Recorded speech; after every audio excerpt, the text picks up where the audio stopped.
Hello welcome to MGR IAS academy మరియు Siddhi degree college. Dear aspirants, so మీకు ఎటువంటి clarification doubts ఉన్నా సరే ఎంజీఆర్ ఐఏఎస్ అకాడమీ యొక్క వాట్సాప్ లింక్ ద్వారా మీరు తెలుసుకోవాల్సిందిగా కోరుచున్నాం. సో టుడే హిందూ న్యూస్ సంబంధించినటువంటి ఇంపార్టెంట్ న్యూస్ ఆర్టికల్స్ ఏంటో మనము ఫస్ట్ న్యూస్ ఆర్టికల్స్లో Delhi state legal service authority మొట్టమొదటిసారిగా దేశంలో ఆన్లైన్ ద్వారా లోక్ అదాలత్ ద్వారా సుమారు 5,000 కేసులకు పైగా పరిష్కరించడం అనేది జరిగింది. అంటే ఇది లోక్ అదాలత్ ద్వారా ఢిల్లీ గవర్నమెంట్ అనేది ఈ యొక్క కేసుల యొక్క పరిష్కారం అనేది చేయడం జరిగింది. ఇంతకీ లోక్ అదాలత్ అనేది ఏమిటి, వాటి తాలూకు అంశాలంటూ మనము చూద్దాం. ఒకటి, లోక్ అదాలత్ అనేది మనకి భారత రాజ్యాంగంలో 39A అనే ఆర్టికల్ మనకి ఏం చెప్తుందంటే, సో అందరికీ కూడా సరైనటువంటి టైంలో పేద వాళ్ళకి సరైనటువంటి టైంలో ఉచిత న్యాయ సలహాని అందించే, ఉచిత న్యాయ పరిష్కారాన్ని అందించే విధంగా నేషనల్ లీగల్ సర్వీస్ అథారిటీ అనే ఒక యాక్ట్ని 1987లో తీసుకురావడం జరిగింది. నేషనల్ లీగల్ సర్వీస్ అథారిటీ అనే యాక్ట్ ద్వారా లోక్ అదాలత్ని ఏర్పాటు చేయడం అనేది జరిగింది. అయితే ఇది లోక్ అదాలత్ తాలూకా ఇంపార్టెన్స్ ఏంటి, వాటి తాలూకా ప్రాధాన్యత ఏంటంటే, ఈరోజు మనము కోవిడ్-19 యొక్క ప్రభావంతో ఎక్కడ వాళ్ళు అక్కడే పూర్తి స్థాయిలో మనము స్తబ్దం అయిపోయి ఉండిపోవడం జరిగింది. ఇంటి వద్దే పరిమితం అవడం జరిగింది. అయితే అటువంటి సమయంలో న్యాయస్థానాలకు సంబంధించిన అంశాలను వెళ్ళినట్లయితే వాటిలో వేల కొలది కేసులు అనేవి పెండింగ్గానే ఉండడం జరిగింది. అయితే అటువంటి సమయంలో ఏవైతే ఇంపార్టెంట్ అయినటువంటి కేసులు ఉన్నాయో త్వరితంగా పరిష్కరించే విధంగా, వేగంగా పరిష్కరించే విధంగా ఈ యొక్క లోక్ అదాలత్ సంబంధించిన అంశాల ద్వారా ఉపయోగించుకొని త్వరగా కేసులను పరిష్కరించే విధంగా ఈ యొక్క అంశాన్ని లోక్ అదాలత్ని ఏర్పాటు చేయడం జరిగింది. అంటే దీని యొక్క ఇంపార్టెంట్ ఏంటంటే, ఎప్పుడు ఏ సందర్భాల్లో ఈ లోక్ అదాలత్లోకి వెళ్ళాలంటే, ఒకటి ఇరు వర్గాల యొక్క, ఇరు పార్టీల యొక్క ఎవరైతే ఉంటారో వాళ్ళ యొక్క మ్యూచువల్ అండర్స్టాండింగ్ అనేది ప్రకారంగా వాళ్ళు కాంప్రమైజ్ అయ్యే సందర్భాల్లో, రాజీ అయ్యే సందర్భాల్లో ఉన్నట్లయితే కేసులు అనేవి త్వరగా పరిష్కారం అయ్యే దిశలో ఇందులో ఈజీగా వేగవంతంగా కోర్టుకు వెళ్లకుండానే పరిష్కారం అనేది చేయొచ్చు. ఉదాహరణకి ఒక చెక్ బౌన్స్ కేసు అవనియండి, అలాగే నెక్స్ట్ మనకి భార్యాభర్తల కేసు అవనియండి. వీటిలో సత్వరమైనటువంటి, త్వరితమైనటువంటి పరిష్కారాల తాలూకా విధానాలతో ఈ యొక్క లోక్ అదాలత్ ద్వారా వెళ్ళి పరిష్కరించుకోవచ్చు అనే అంశాన్ని అందరూ కూడా గమనించాలి. ఇది మనకి ఎందుకు న్యూస్లోకి రావడం జరిగిందంటే, ఢిల్లీ గవర్నమెంట్ అనేది మొట్టమొదటిసారిగా ఆన్లైన్లో ఈ యొక్క లోక్ అదాలత్ సంబంధించినటువంటి కేసుల యొక్క పరిష్కారం అనేది స్టార్ట్ చేయడం జరిగింది. అయితే దేశంలో అన్ని జిల్లాల్లో కూడా ఇదే విధమైనటువంటి అంశాలని కేసులని పరిష్కరించినట్లయితే ఎవరూ కూడా చక్కగా కోర్టుకు వెళ్లకుండా చక్కగా పరిష్కారం అనేది చేసుకోవచ్చు అనే అంశాన్ని అందరూ కూడా గుర్తించాలి. ఇది లోక్ అదాలత్ సంబంధించినటువంటి అంశాలు. అంటే ఏ యాక్ట్ ద్వారా ఈ యొక్క లోక్ అదాలత్ తీసుకురావడం జరిగిందంటే, నేషనల్ లీగల్ సర్వీస్ అథారిటీ. పేదలకు ఉచిత న్యాయ సలహాలను ఎటువంటి రుసుము లేకుండా ఉచిత న్యాయ విధానాన్ని కల్పించే ఆర్టికల్ మన భారత రాజ్యాంగంలో 39A అనే ఆర్టికల్ సూచిస్తున్న అంశాలు అందరూ కూడా గమనించాలి. ఇది Delhi state legal service authority అనేది మనం అందరం కూడా గమనించాలి. నెక్స్ట్ ఆర్టికల్లోకి వెరీ వెరీ మోస్ట్ ఇంపార్టెంట్ ఏంటంటే, భారతదేశంలోనే కాకుండా ప్రపంచంలో అత్యంత ప్రఖ్యాతిగాంచినటువంటి పథకం మన భారతదేశంలో ప్రారంభించడం జరిగింది. అదే ఆయుష్మాన్ భారత్ స్కీమ్ అంటాం. ఆయుష్మాన్ భారత్ స్కీము దీన్ని మనం ప్రధానమంత్రి జన్ ఆరోగ్య స్కీమ్గా మనం చెప్పుకుంటాం. ప్రధానమంత్రి జన్ ఆరోగ్య యోజన స్కీము ఇది ప్రపంచంలోనే అతిపెద్ద హెల్త్ సెక్టార్లో ఉన్నటువంటి స్కీమ్స్గా మనము చెప్పుకోవచ్చు. అయితే ఈ స్కీమ్స్ తాలూకా వివరాలు ఎందుకు వార్తల్లోకి వచ్చింది అనేది ముందు ఈ స్కీమ్స్ తాలూకా ప్రాధాన్యత ఏంటో మనము చూద్దాం. ప్రధానమంత్రి జన్ ఆరోగ్య యోజన అనే స్కీమ్ని 2018లో ప్రధానమంత్రి నరేంద్ర మోదీ గారు ప్రారంభించడం జరిగింది. అయితే ఈ యొక్క సంకల్పం ఏంటి? ప్రధానమంత్రి జన్ ఆరోగ్య యోజన యొక్క ప్రాధాన్యత ఏమిటంటే, బీపీఎల్ అంటే బిలో పవర్టీ లైన్, ఎవరైతే పేదవాళ్ళు బిలో పవర్టీ లైన్ ఉన్నారో వాళ్ళందరికీ కూడా సరైనటువంటి వైద్య సదుపాయాన్ని అందించే విధమైనటువంటి అంశాలతో ఒక్కొక్క ఫ్యామిలీకి రూ. 5,00,000 వరకు ఇన్సూరెన్స్ కవరేజ్ అనేది కల్పిస్తున్నట్లుగా ఈ పథకం ద్వారా కల్పించడం జరిగింది. సో ఇది హెల్త్ సంబంధించినటువంటి, వెల్‌నెస్ సంబంధించినటువంటి దేశవ్యాప్తంగా ఈ స్కీమ్‌ని ఇంప్లిమెంట్ చేసుకున్నట్టుగా ప్రకటించడం జరిగింది. అయితే ఇక్కడ ప్రధానమంత్రి జన్ ఆరోగ్య యోజన స్కీమ్ కింద అన్ని రకాలైనటువంటి వ్యాధులు నాణ్యతతో కూడుకున్నటువంటి వైద్యాన్ని అందించే విధంగా దేశవ్యాప్తంగా ఈ స్కీమ్‌ని ప్రారంభించడం జరిగింది. అయితే ఎందుకు వార్తల్లోకి రావడం జరిగిందంటే, లాక్‌డౌన్ పీరియడ్‌లో ఈ స్కీమ్ సంబంధించిన అంశాల్లో ఎవరూ కూడా దీనికి సంబంధించిన యుటిలైజ్ అనేది చేసుకోవట్లేదు.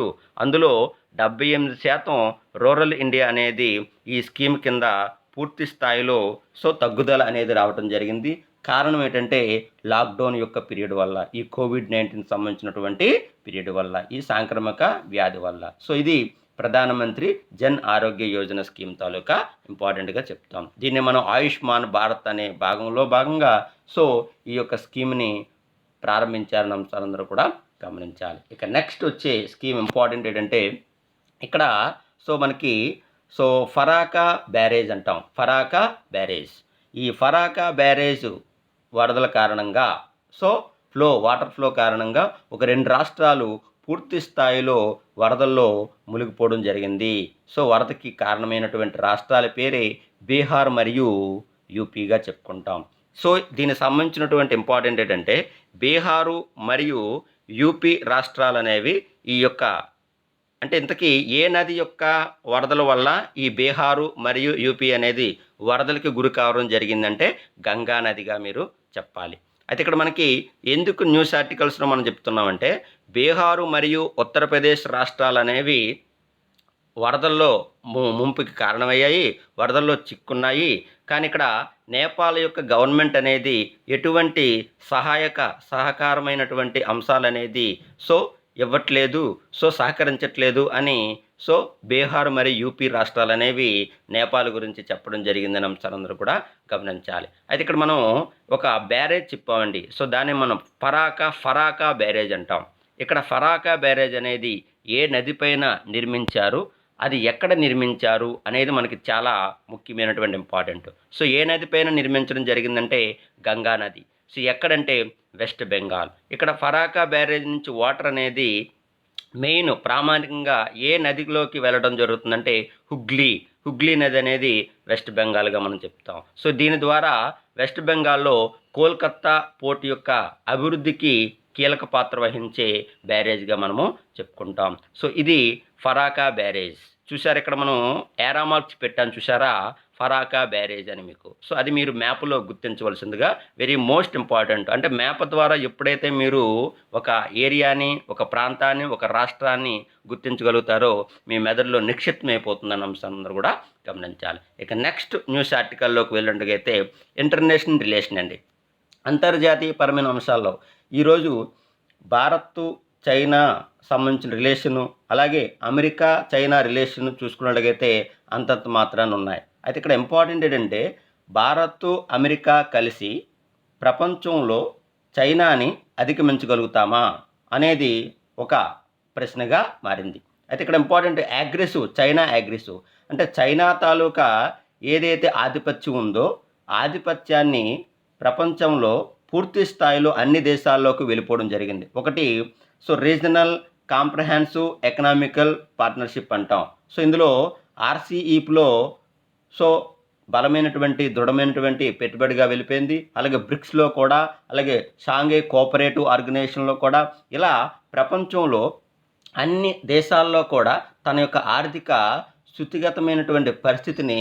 ఆర్థిక స్థితిగతుల్ని, ఉనికిని విస్తారపరచుకోవడం అనేది జరిగింది. అయితే అటువంటి దేశాన్ని, బాహుబలి వంటి దేశాన్ని ఈరోజు భారత్ మరియు అమెరికా అనేది అధిగమించి ప్రపంచ దేశంలో ఉండగలుగుతావా అనేది ఒక ప్రశ్నార్థకంగా మారింది. అయితే ఇక్కడ ఇంపార్టెంట్ ఏంటంటే, ఒకటి ఇక్కడ మనకి సమస్యాత్మకమైనటువంటి ఏదైతే ఇష్యూ ఉందో, ఏదైతే ప్రాబ్లం ఉందో, ఆ ప్రాబ్లం తాలూకా అంశం ఏదైతే ఉందో దానిని మినహాయించి మిగతా వాటిలో కలిసి ఒక దేశంతో ఒక దేశం అనేది ఒక ఫ్రెండ్లీగా నేచర్తో కలిసి ఉండగలిగితే ప్రపంచ ఆర్థికపరమైనటువంటి అన్ని దేశాలు కూడా కోఆపరేటివ్గా ఉంటే బాగుంటుంది అని మనకి ఫార్మర్ అయినటువంటి గవర్నర్ అయినటువంటి ఎంకే నారాయణ గారు ఒక ఆయన యొక్కతో పాటు కొన్ని ముఖ్యమైనటువంటి నిపుణులు అనేవారు వెల్లడించడం జరిగింది. ఒకటండి ఇక్కడ భారత్ అలాగే అమెరికా పరంగా చూసుకున్నట్లయితే ఈ రెండూ కూడా చైనాని ముందుకు తీసుకువెళ్ళటం, చైనాని తొక్కువేయటం, చైనా తాలూకు ఆధిపత్యాన్ని వెనక్కి వేయటం అనేది కరెక్ట్ కాదు. ఎందుకంటే ఈరోజు అన్ని దేశాల్లో కూడా ఎక్కువ పెట్టుబడితో పూర్తి స్థాయిలో ఉన్నటువంటి దేశం ఏదంటే చైనా. ఫర్ ఎగ్జాంపుల్ మనం కోవిడ్-19 కన్నా ముందు గమనించినట్లయితే అమెరికా ఆర్థిక వ్యవస్థ యొక్క పటిష్టమైనటువంటి నిర్మాణానికి కారణము అమెరికాలో చైనా యొక్క పెట్టుబడులే దానికి సంబంధించినటువంటి కారణంగా మనము కోవిడ్-19కి ముందు అంటే ఈ యొక్క వివాదపరమైనటువంటి అమెరికా చైనా యొక్క వివాదపరంకు ముందు చెప్పుకున్నటువంటి వార్తలుగా మనము చెప్పుకుంటాం. అలాగే ఈరోజు చైనా యొక్క ఆర్థిక స్థితిగతులు, చైనా యొక్క పెట్టుబడులు, చైనా తాలూకా విధానం చూసుకున్నట్లయితే మొత్తం సౌత్ ఈస్ట్ ఏషియన్ అవనండి, అలాగే నెక్స్ట్ సార్క్ సంబంధించిన కొన్ని దేశాలు అవనియండి, అలాగే నెక్స్ట్ బ్రిక్స్ సంబంధించినటువంటి ఆర్గనైజేషన్లు అవనండి, ఇలా చూసుకుంటే అన్ని దేశాల్లో కూడా అన్ని రంగాల్లో కూడా తన యొక్క ఆర్థిక స్థితిగతుల తాలూకా ఉనికిని పెంచుకుంటూ తన స్థితిగతులను మెరుగుపరుచుకునే స్థాయిలో చైనా ఉంది. అటువంటి సమయంలో చైనాకి మనం ఎంత దూరంగా ఉంటే ప్రపంచంలో అంత ప్రమాదకరంగా ఉంటాము. కనుక ఒక ప్రాబ్లం మీద ఇష్యూ జరిగితే ఆ ప్రాబ్లం అనేది పక్కన పెట్టి వేరే ప్రాబ్లం సంబంధించిన వేరే అంశాల్లో ఎందులోనైతే మనము ఇరు దేశాల మధ్య స్నేహపరమైనటువంటి సూచికుంటుందో వాటి యొక్క అభివృద్ధికి మనము ముందుకి వెళ్ళాలి తప్ప ఒక ప్రాబ్లంలో ఇష్యూ ఉందని దాన్ని పెద్ద చేసి ఆ దేశాన్ని మనం తప్పుపడడం, ఆ దేశానికి సంబంధించిన అంశాల్లో పూర్తి స్థాయిలో రిమూవ్ చేయడం అనేది కరెక్ట్ కాదు. ఇలా మనము కోఆపరేటివ్గా ఇలా మనము సమస్యాత్మక అంశాలని అధిగమించుకుంటూ మనము ఫ్రెండ్లీ నైబర్ యొక్క వుడ్తో మనం ఎప్పుడైతే ముందుకు వెళ్తామో ప్రపంచ ఆర్థిక స్థితిలో మనకంటూ ఒక స్థానం లభిస్తుందని కొందరు ముఖ్యమైనటువంటి నిపుణులు అనేవారు వారి యొక్క సూచన ప్రకారం ఇచ్చినటువంటి అంశాలుగా మనందరం కూడా గమనించాలి. ఇది అమెరికా, చైనా, అలాగే ఇండియా, చైనా తాలూకా అంశాల్లోకి వచ్చినటువంటి ఆర్టికల్గా మనము చెప్పుకుంటాం. ఇక నెక్స్ట్ ఆథర్ ఎవరంటే ఇక్కడ ఎంకే నారాయణ్, ఎవరంటే మాజీ గవర్నర్గా మనము చెప్పుకుంటాం. ఇక నెక్స్ట్ వచ్చే ఇంపార్టెంట్ ఆర్టికల్లోకి ఉన్నట్టుగైతే ఈరోజు WHO అంటే ప్రపంచంలో ఏ ప్రమాదం వాటిల్లినా ముందుగా రెస్పాండ్ అయ్యేది ఏంటంటే వరల్డ్ హెల్త్ ఆర్గనైజేషన్. అయితే ఈరోజు వరల్డ్ హెల్త్ ఆర్గనైజేషన్ మీద కొన్ని విమర్శాత్మకమైనటువంటి విమర్శలు అనేవి ఈరోజు వస్తున్నాయి.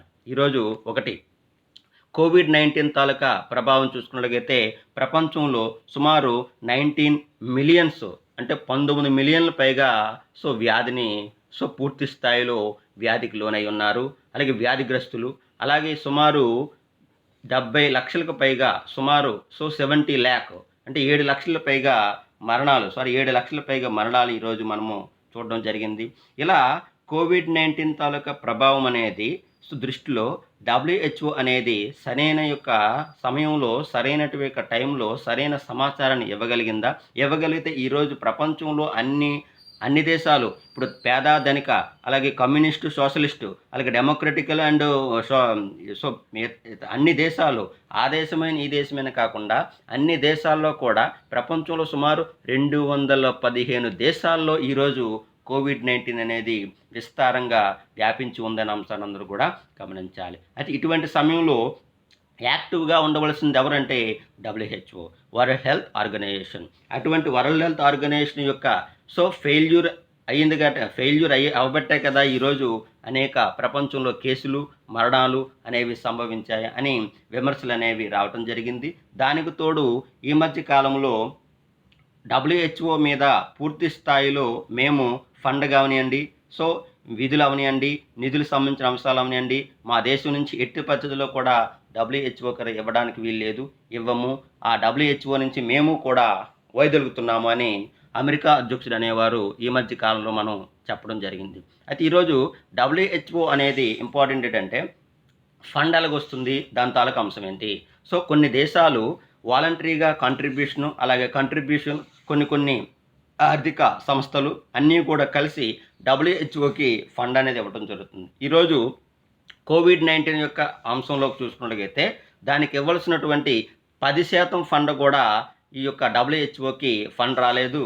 కనుక మేము ఏ పరమైనటువంటి తగ్గుదల, దాని తాలూకా నివారణ, దాని తాలూకా పరిశోధన ఎలా మేము చేయగలుగుతాము అని డబ్ల్యూహెచ్ఓ అనేది చెప్పడం జరిగింది. అయితే ఇక్కడ మనకి అతిపెద్ద డ్రాబ్యాక్ అనేది డబ్ల్యూహెచ్ఓకి ప్రమాదకరమైనటువంటి విమర్శాత్మక అంశం ఎప్పుడొచ్చిందంటే 2014. 2014లో ప్రపంచంలో ఆఫ్రికా ఖండాన్ని అతలాకుతం చేసే వైరస్ ఎబోలా వైరస్.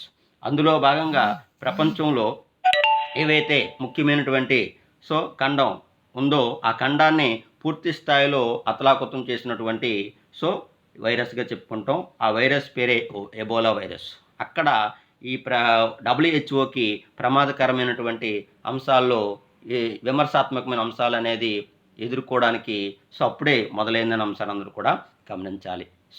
అలాగే డబ్ల్యూహెచ్ఓ యొక్క అంశంలోకి వెళ్ళినట్టుగైతే ప్రపంచవ్యాప్తంగా 6 ముఖ్యమైనటువంటి ప్రాంతీయ కార్యకలాపాలు అనేవి డబ్ల్యూహెచ్ఓకి ఉండడం జరిగింది. అలాగే 150 దేశాలలో డబ్ల్యూహెచ్ఓ సంబంధించినటువంటి కార్యక్రమాలు అనేవి సభ్య దేశాలుగా జరుగుతున్న అంశాలందరూ కూడా గమనించాలి. అయితే నిజంగా డబ్ల్యూహెచ్ఓ తాలూకా ఈ విమర్శాత్మకమైన అంశాలు అనేది నిజమా, కరెక్టా అనేది మనకి ఒకటి ఈ కోవిడ్-19 తాలూకా అంశంలో చూసుకున్నట్లయితే నిజంగా డబ్ల్యూహెచ్ఓ అనేది వెనుకంజలో ఉంది, విమర్శను ఎదుర్కొంటుంది. ఇందులో భాగంగా చూసుకుంటే కరెక్టే అని మనకి ఈ యొక్క కోవిడ్-19 యొక్క కేసుల పరంగా చూసుకున్నట్లయితే డబ్ల్యూహెచ్ఓ యొక్క విమర్శలు అనేది నిజంగానే మనకు అనిపిస్తుండడం జరుగుతుంది. అయితే ఈ విధమైనటువంటి అంశాలు అనేది ఎంతవరకు డబ్ల్యూహెచ్ఓ ఎదుర్కోగలుగుతారు, ఎంతవరకు దీనికి సంబంధించిన అంశాలు ముందుకి అధిగమించగలుగుతుంది అనేది కాలమే సమాధానం అనేది చెప్పడం జరుగుతుంది. ఇది డబ్ల్యూహెచ్ఓ యొక్క ముఖ్యమైనటువంటి సమాచారంగా మనం చెప్పుకుంటాం. ఇక నెక్స్ట్ ముఖ్యమైనటువంటి ఆర్టికల్స్లోకి మనం వెళ్ళినట్టుగైతే ఇక్కడ ఇంపార్టెంట్ ఐఐపి అంటాం. ఎకానమీలో మనం చెప్పుకుంటామండి ఐఐపి అంటే మీనింగ్ ఏమిటంటే ఐఐపి అనగా ఇండస్ట్రియల్ ఇన్స్టిట్యూషన్ ప్రొడక్షన్ అంటాం. ఇండస్ట్రియల్ ఇన్స్టిట్యూషన్ ప్రొడక్షన్ అంటే ఇండస్ట్రియల్ ఇన్స్టిట్యూషన్ ప్రొడక్షన్ తాలూకా అంశాల్లోకి వెళ్ళినట్టుగైతే 2020 జూన్ నెలలో దీని యొక్క పెరుగుదల, దాని యొక్క వృద్ధి అనేది పూర్తి స్థాయిలో అంటే 16.6% అనేది తగ్గిపోవడం జరిగిందని మనకి స్టాటిస్టికల్ మినిస్టర్ వారు వెల్లడించడం జరిగింది. అయితే ఇక్కడ ఈ మధ్య మైనింగ్ సంబంధించినటువంటి అంశాలు అవనివ్వండి, అలాగే మ్యానుఫ్యాక్చర్ సంబంధించిన అంశాలు అవనివ్వండి, పూర్తి స్థాయిలో ప్రొడక్ట్ అనేది పడిపోవడం జరిగింది. దానికి గల కారణం ఏంటంటే ఈ కోవిడ్-19 తాలూకా ప్రభావమే మనం చెప్పొచ్చు. ఎనీవే అయితే ఈ ఇండస్ట్రియల్ సంబంధించినటువంటి ప్రొడక్షన్ ఏదైతే ఉందో ఈ ప్రొడక్షన్ సంబంధించిన అంశాల్లో తగ్గుదలలో రావటం అనేది ఇది సమంజసమే. ఎందుకంటే కోవిడ్-19 సంబంధించిన అంశాల్లో ఇక ఇండెక్స్ ఆఫ్ ఇండస్ట్రియల్ ప్రొడక్షన్ సంబంధించిన అంశాల్లో సంబంధించిన అంశాల్లో రానున్న కాలంలో ఇంకా అభివృద్ధికి అయ్యే దిశలో మనం తీసుకువెళ్ళవచ్చు. తగు జాగ్రత్తగా సూచనలు మనం పాటిద్దామని మినిస్ట్రీ ఆఫ్ స్టాటిస్టిక్స్ వాళ్ళు వెల్లడించడం జరిగిందనే అంశాన్ని అందరూ కూడా గమనించాలి. ఇక్కడ ఐఐపి అంటే ఏమిటంటే ఇండెక్స్ ఆఫ్ ఇండస్ట్రియల్ ప్రొడక్షన్. అయితే దీని యొక్క ముఖ్యమైనటువంటి గ్రోత్ రేటు తగ్గిందని మనకి వెల్లడించినటువంటి మినిస్ట్రీ శాఖ వారు ఎవరంటే స్టాటిస్టికల్ మినిస్ట్రీగా మనము చెప్పుకుంటాం.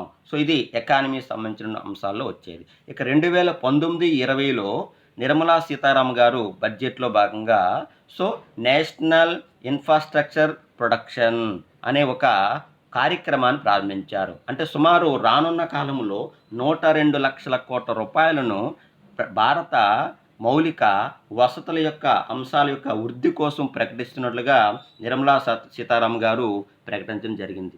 దీని యొక్క విభాగం ఏంటంటే గ్లోబల్ యొక్క ఇన్ఫ్రాస్ట్రక్చర్ తాలూకా ధీటుగా భారతదేశ మౌలిక వసతుల మీద కూడా కాన్సన్ట్రేషన్ పెట్టి తద్వారా మన యొక్క లక్ష్యం అనేది 5 ట్రిలియన్ ఎకానమీ యొక్క లక్ష్యాన్ని చేరుకోవాలనే అంశంతో ఈ యొక్క కార్యక్రమాన్ని 2019-20లో ప్రారంభించడం జరిగింది. అయితే దీనికి సంబంధించినటువంటి అంశాల్లో ఒక కార్యక్రమాన్ని ప్రారంభించడం జరిగింది. దాన్ని మనం డాష్ బోర్డ్ అంటాం.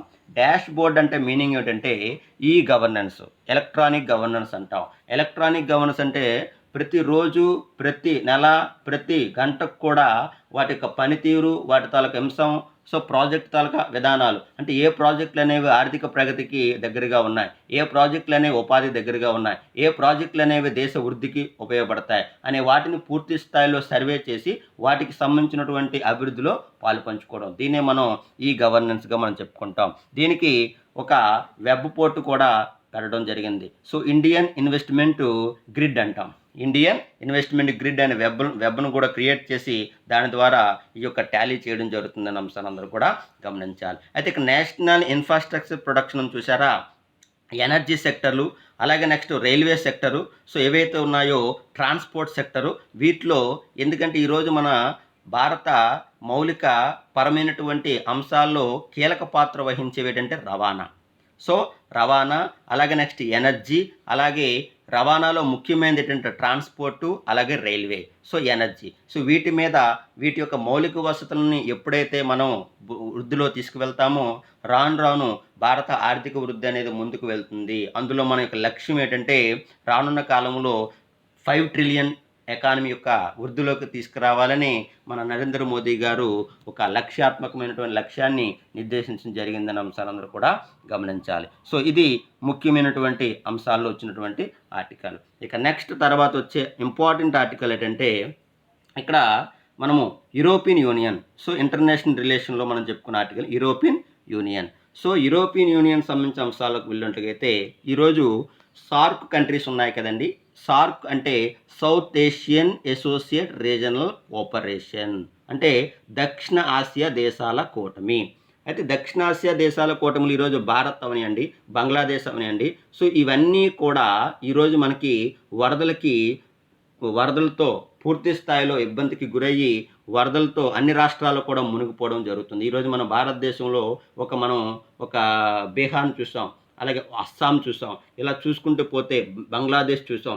అన్ని దేశాల్లో కూడా వరదపరమైనటువంటి ప్రమాదం అనేది వాటిల్లింది. సో దానికి గుర్తుగా మానవతా దృక్పథంతో ఒక ఆర్గనైజేషన్ అనేది సౌత్ ఏషియన్ ఆర్గనైజేషన్కి సో సుమారు 1.65 మిలియన్ యూరోస్ అనేది ఫండ్గా ఇవ్వటం జరిగింది.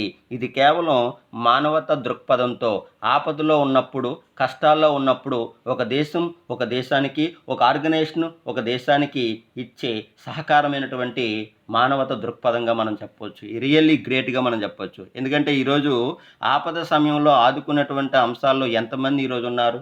సో అందులో ఈ ప్రమాదపరమైనటువంటి పరిస్థితుల్లో సహకారమైన అంశాల్లో ముందుకు రావడం అనేది యూరోపియన్ యూనియన్కి నిజంగా మనం సెల్యూట్ చేయాలి. సో ఇంతకీ ఎవరికి సహకార నిమిత్తం ఇవ్వడం జరిగిందంటే సౌత్ ఏషియన్ కంట్రీస్. ఎన్ని ఉన్నాయి ఇందులో?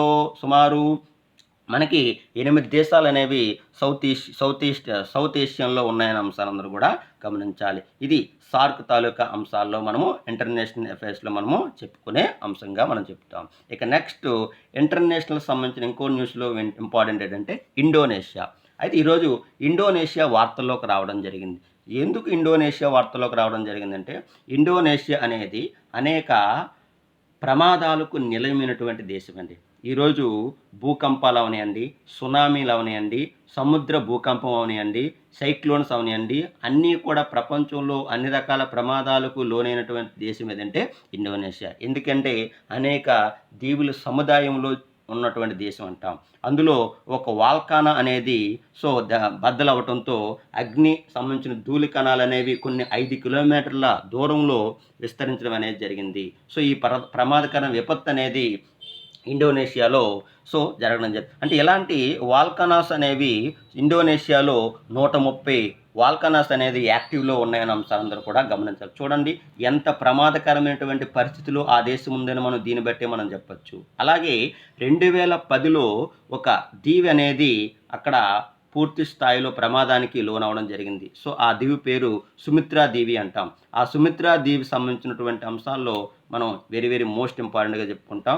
అలాగే 2016లో ఒక వాల్కానా అనేది పూర్తి స్థాయిలో బద్దలవడం జరిగింది. దాని పేరే సినాబుంగ్. సో సినాబుంగ్ అంటాం. SINJBUNG సినాబుంగ్. సో ఈ పేర్లు అనేవి చాలా ఇంపార్టెంట్. ఇంకోటి ఇంపార్టెంట్ ఏంటంటే ప్రమాదానికి నిలయమైనటువంటి ప్రాంతంలో ఇండోనేషియా ఉంది. ఆ ప్రాంతం పేరే మనం రింగ్ ఆఫ్ ఫైర్ అంటాం. రింగ్ ఆఫ్ ఫైర్ అంటే ఏ ప్రాంతంలో ఇండోనేషియా ఉందంటే రింగ్ ఆఫ్ ఫైర్. ఇది పసిఫిక్ తీర ప్రాంతంలో పసిఫిక్ ఓషన్లో ఉన్నటువంటి ప్రాంతంగా చెప్పుకుంటాం. అంటే రింగ్ ఆఫ్ ఫైర్ అనేది ఏంటంటే భూకంపాలకు, అగ్నిపర్వతాలకు, సునామీలకు, సైక్లోన్స్కు నిలయమైనటువంటి ప్రాంతంగా చెప్పుకుంటాం.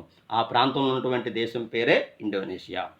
ఇది మీరు రింగ్ ఆఫ్ ఫైర్ మీరు గుర్తుపెట్టుకున్న అంశంగా మీరు గమనించాలి. ఇక నెక్స్ట్ మనం న్యూస్ ఆర్టికల్లోకి వినడిగితే వెరీ వెరీ మోస్ట్ ఇంపార్టెంట్ ఏమిటంటే ఇక్కడ భారత ఆర్థిక వ్యవస్థ యొక్క విధానం గురించి, తగ్గుదల గురించి మన మాజీ ప్రధానమంత్రి అయినటువంటి మన్మోహన్ సింగ్ గారు బీబీసీ ఛానల్కి ఇంటర్వ్యూలో మన భారత ఆర్థిక ఆటుపోట్లను ఎలా అధిగమించాలి, ఎలా మనం రీవైవల్ చేసుకోవాలి అనే వాటి గురించి ఆయన కొన్ని ముఖ్యమైనటువంటి సలహాలు అనేది చెప్పడం జరిగింది. ఏంటో మనము చూద్దాం. ఒకటి, భారత ఆర్థిక వ్యవస్థ యొక్క ఆటుపోట్లను తట్టుకోవాలంటే కొన్ని నియమాలను పాటించాలని చెప్పారు. ఏమిటంటే ఫస్ట్ ప్రజల జీవనోపాధికి సంబంధించిన అంశాలను కాపాడాలంటే ప్రజలందరి చేతిలో డబ్బులు అనేవి ఉంటే వాళ్ళు ఖర్చు పెట్టే శక్తి వాళ్ళకి మనం కల్పించాలి. దాని ద్వారా ఈ సమయంలో అందరి చేతిలో ఎప్పుడైతే ధనం అనేది ఆర్థికపరమైన వనరులు కల్పించబడతారో వాళ్ళు పనిచేయడం కానీ, తద్వారా వాళ్ళ ఆర్థికపరమైనటువంటి ఉపాధి కల్పించడం కానీ జరుగుతుంది.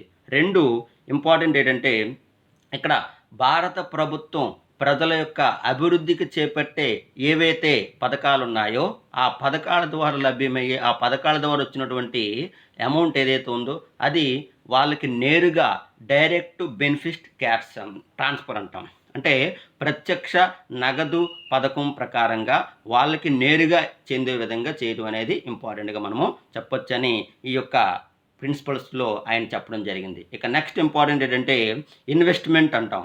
ఇక్కడ ప్రజలకి పెట్టుబడి పెట్టే అవకాశం కల్పిస్తూ ఇటువంటి కష్ట సమయంలో వాళ్ళకి క్రెడిట్ గ్యారంటీ అనేది మనకి కల్పించాలి. అంటే ఇక్కడ క్రెడిట్ గ్యారంటీ వాళ్ళకి కల్పించాలి. అంటే కొత్తగా పెట్టుబడి సంబంధించిన అంశాలు పెట్టినట్టుగైతే వాళ్ళకి క్రెడిట్ కల్పించడం, వాళ్ళకి కొన్ని అవకాశాలు కల్పించడం అనేది ఆయన చెప్పడం జరిగింది. ఇక నెక్స్ట్ తర్వాత వచ్చే ఇంపార్టెంట్ ఏంటంటే ఎవరైతే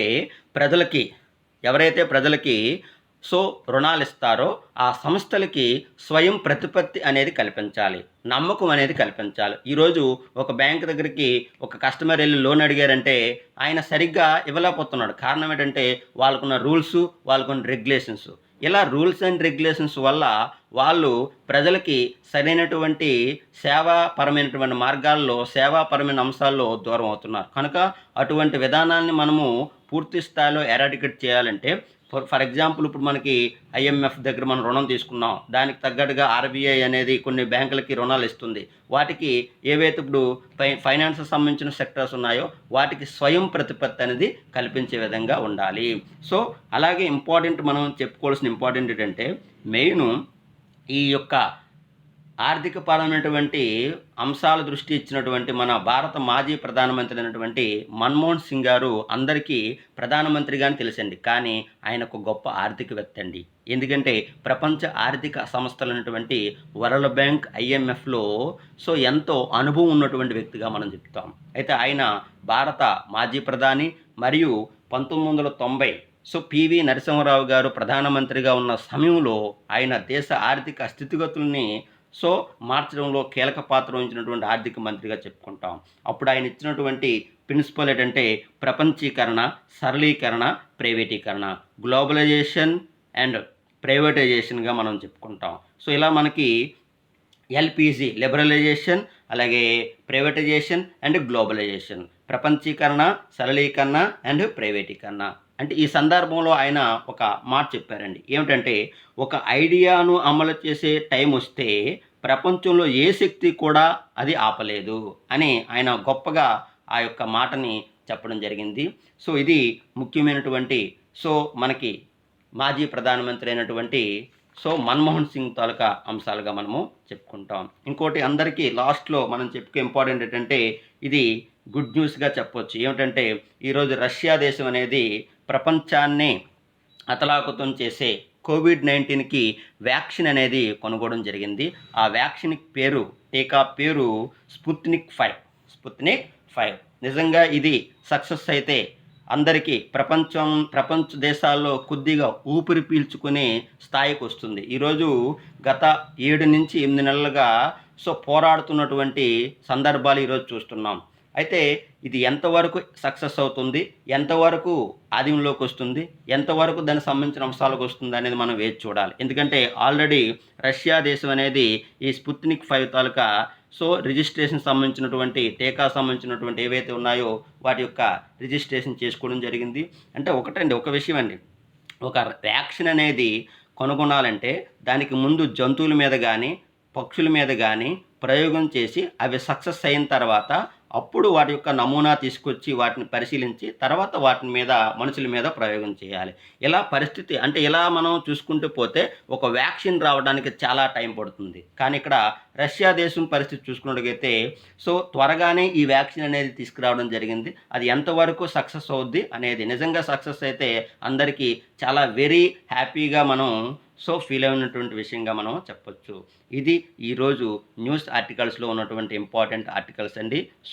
ముఖ్యమైనటువంటి ఆర్టికల్స్ అనేది రేపటి క్లాస్‌లో మనం కలుద్దాం. Don't forget subscribe. షేర్ చేయండి, లైక్ చేయండి. జై హింద్.